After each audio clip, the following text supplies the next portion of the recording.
Hey everybody, and welcome back to another video from Sponge's Tech Tips. I'm Sponge, and look at this.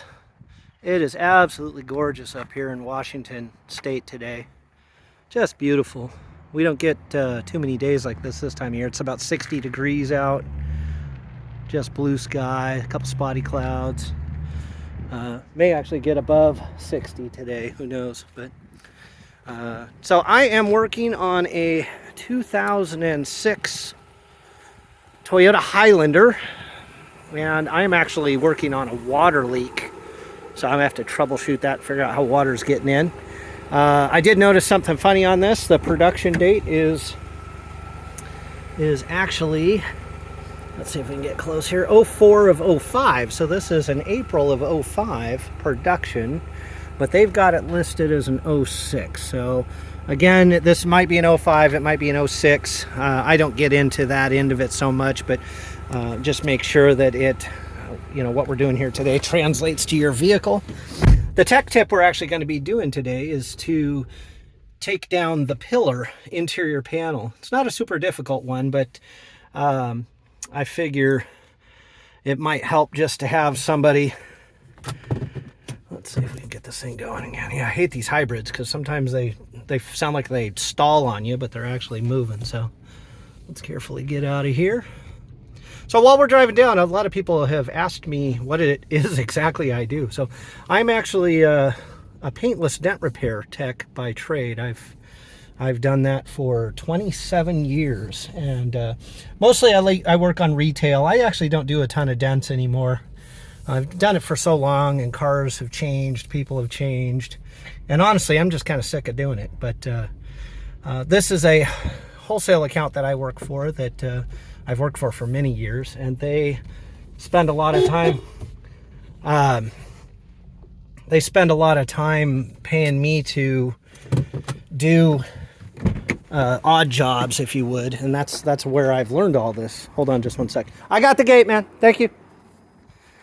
It's quiet here today. Monday's a day off for everybody, and so it's just a few of us vendors working here.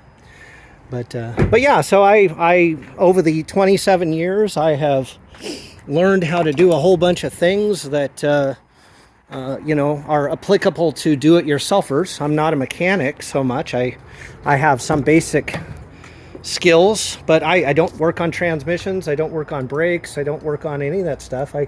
I do all sorts of, I guess I do everything that the mechanics don't want to do. Stuff like mirrors and windows and trim and airbags and like in this case, water leaks. One of my least favorite thing to do here in Washington is water leaks. We get a lot of them. The worst thing that you can do is put a big hole in the roof on a car in a state where it rains for 3 or 4 months out of the year. And then add to that all the pine needles and the garbage that falls down. We get lots of leaks. Well, on to our tech tip here. So what we are going to be doing is we're going to be taking down this trim plate. Now this has a side curtain airbag in it. And so these panels are set up so that if the airbag does deploy, the panel doesn't blow off. So it doesn't have a screw. Some of them have screws, but not this model. The tools we're going to be using: clean panel popper and a pair of needle nose pliers. It doesn't have to be diagonal like this. Let's see, where we go? There we go. Doesn't have to be diagonal like that, but any pair of needle nose pliers works pretty well. I'm going to be doing this one-handed, so it might be a little tricky. But the first thing you want to do, take your panel popper, come up here at the top corner, and you want to pop that out. Okay, now I've already loosened this. Yours is going to pop a little bit. I already loosened it. Now you could, if you wanted to, you could take down this trim molding. I don't like doing that, and the reason why is it has this stuff behind it it's kind of like a glue or a sealant. Some people call a similar product butyl. Here, I'll show you what it is. But when you pull this down, you'll see this stringy stuff. I don't know if you can see that. There it is. It's like a goop. And they put it in there just to seal everything up. Well, it gets everywhere. It's going to ruin your headliner. It's going to ruin your clothes that you're wearing that day. So if you don't have to take it down, I recommend just leaving it up. It's not a big deal, especially for what we're doing here. So, all right, so back to what we were doing. So first thing you do is pop that. I don't know if you can see. Let's see if we can get a little light. Right where my finger is pointing, there is a plastic, it's like an attachment. It's an extension with a little hook on it. And this is where your fight's going to be, as people are like, how do I get that out? Well, the easiest thing to do is to grab your needle nose pliers. Be careful. I don't know if you can see. This is your airbag here, so you don't want to cut it or anything. You want to fold this back a little bit. Let's see if we can get in there. And then I'm going to go around that black thing and pinch it. Let's see if we can. Okay, there we go. Let's see. It's kind of dark in there. All right, you can see it right there. I'm going to pinch it. You're actually going to see it rotate. Do you see it rotate there? And then once it rotates, you can pull it.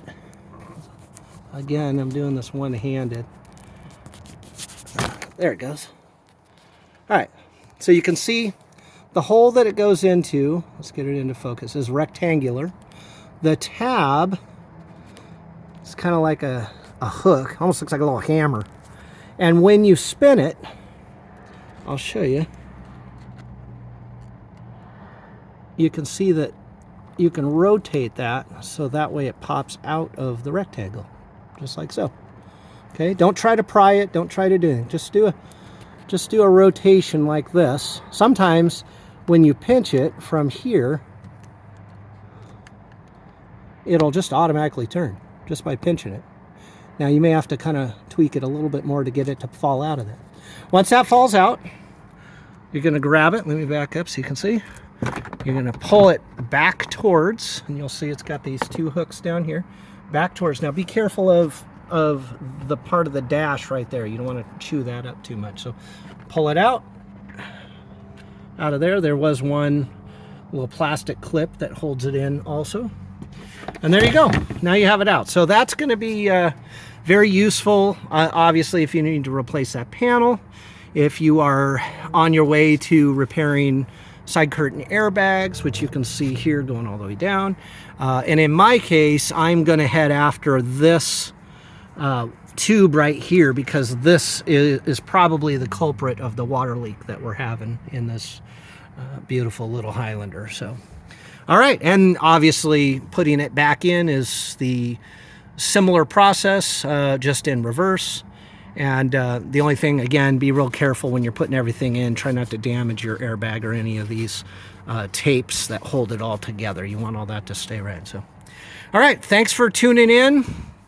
I hope this helps out those who are looking for the information, and feel free to hit the like button if you want to follow the page. I'm just going to keep going with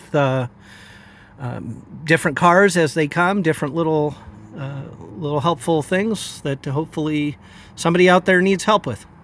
All right, take care.